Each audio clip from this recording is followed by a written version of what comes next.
Every Who down in Whoville liked Christmas a lot. But the Grinch, who lived just north of Whoville, did not.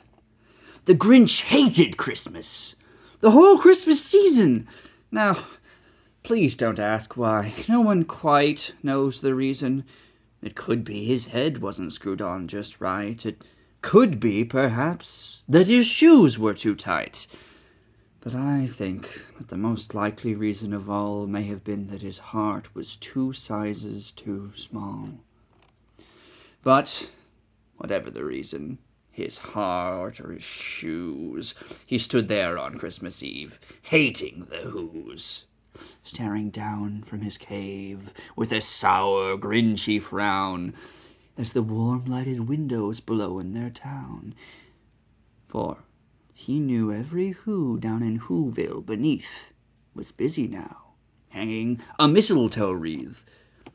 "And they're hanging their stockings," he snarled with a sneer. "Tomorrow is Christmas. It's practically here." Then he growled, with his Grinch fingers nervously drumming. "I must find some way to stop Christmas from coming." For tomorrow, he knew, all the Who girls and boys would wake bright and early. They'd rush for their toys.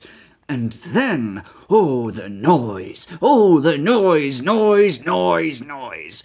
That's one thing he hated. The noise, noise, noise, noise!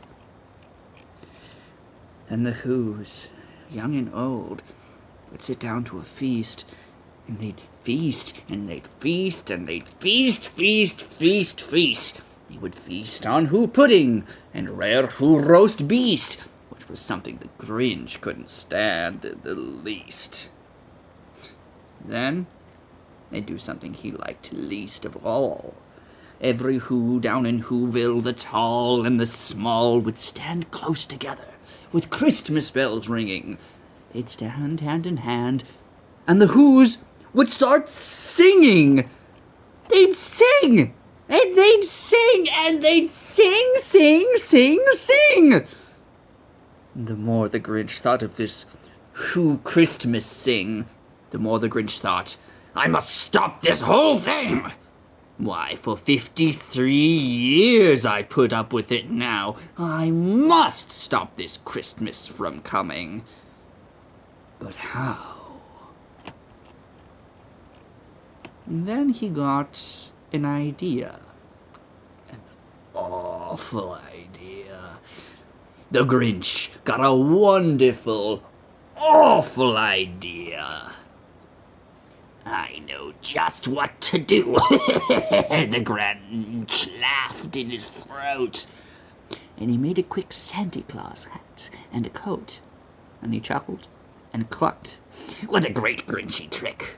With this coat and this hat, I look just like St. Nick. All I need is a reindeer." The Grinch looked around, but since reindeer are scarce, there was none to be found. Did that stop the old Grinch? No. The Grinch simply said, "If I can't find a reindeer, I'll make one instead." So he called his dog, Max, and he took some red thread and he tied a big horn on the top of his head. Then he loaded some bags and some old empty sacks on a ramshackle sleigh, and he hitched up old Max. Then the Grinch said, "Giddy-up!" And the sleigh started down, toward the homes where the Whos lay a snooze in their town. All the windows were dark. Quiet snow filled the air. All the Whos were all dreaming sweet dreams without care, when he came to the first little house on the square. "This is stop number 1, the old Grinchy Claus hissed. Then he climbed to the roof, empty bags in his fist. And then he slid down the chimney, a rather tight pinch. But if Santa could do it, then so could the Grinch. He got stuck only once, for a moment or two. Then he stuck his head out of the fireplace flue, while the little Who stockings all hung in a row. "These stockings," he grinned, "are the first things to go." Then he slithered and slunk with a smile most unpleasant around the whole room, and he took every present. Popguns, bicycles, roller skates, drums, checkerboards, tricycles, popcorn and plums, and he stuffed them in bags. Then the Grinch very nimbly stuffed all the bags one by one up the chimbley. Then he slunk to the icebox. He took the Who's feast. He took the whole pudding. He took the roast beast. He cleaned out that icebox as quick as a flash. Why, that Grinch even took their last can of Who hash. Then he stuffed all the food up the chimney with glee. "And now," grinned the Grinch, "I will stuff up the tree." The Grinch grabbed the tree, and he started to shove, when he heard a small sound like the coo of a dove. He turned around fast, and he saw a small Who, little Cindy Lou Who was not more than 2. The Grinch had been caught by this tiny Who daughter, who'd got out of bed for a cup of cold water.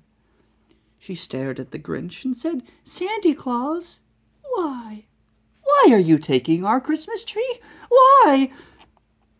But you know, that old Grinch was so smart and so slick, he thought up a lie, and he thought it up quick. "Why, my sweet little tot," the fake Santa Claus lied, "there's a light on this tree that won't light on this side. So I'm taking it home to my workshop, my dear. I'll fix it up there, then I'll bring it back here." And his fib fooled the child. Then he patted her head, and he got her a drink, and he sent her to bed. And when Cindy Lou Who went to bed with her cup, he went to the chimney and stuffed the tree up. The last thing he took was the log for their fire. Then he went up the chimney himself, the old liar. On their walls he left nothing but hooks and some wire, and the one speck of food that he left in the house was a crumb that was even too small for a mouse. Then he did the same thing to the other Who's houses, leaving crumbs much too small for the other Who's mouses.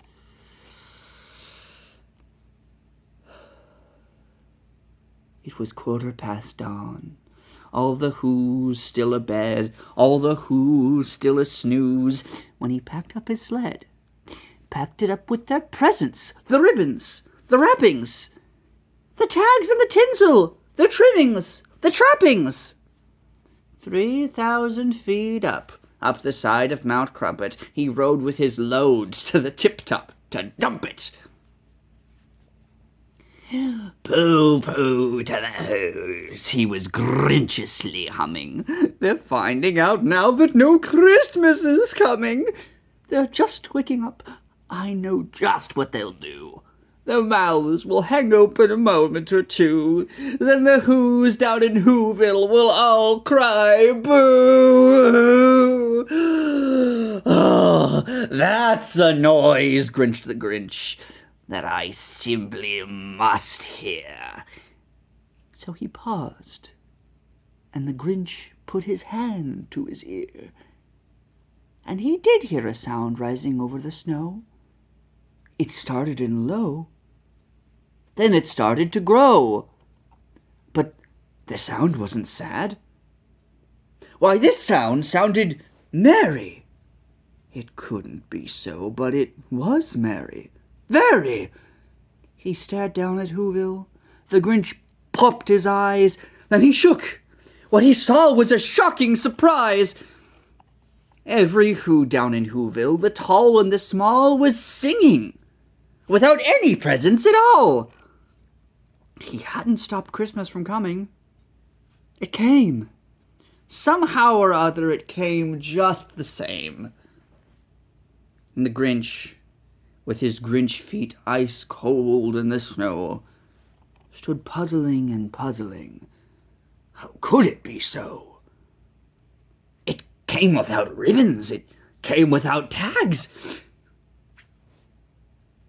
It came without packages, boxes, or bags. Then he puzzled 3 hours till his puzzler was sore. Then the Grinch thought of something he hadn't before.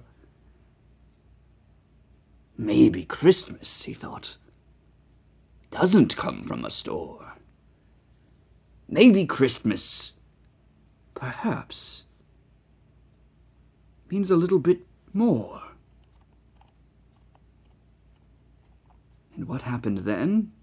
Well, in Whoville they say that the Grinch's small heart grew 3 sizes that day. And the minute his heart didn't feel quite so tight, he whizzed with his load through the bright morning light, and he brought back the toys and the food for the feast, and he himself, the Grinch, carved the roast beast.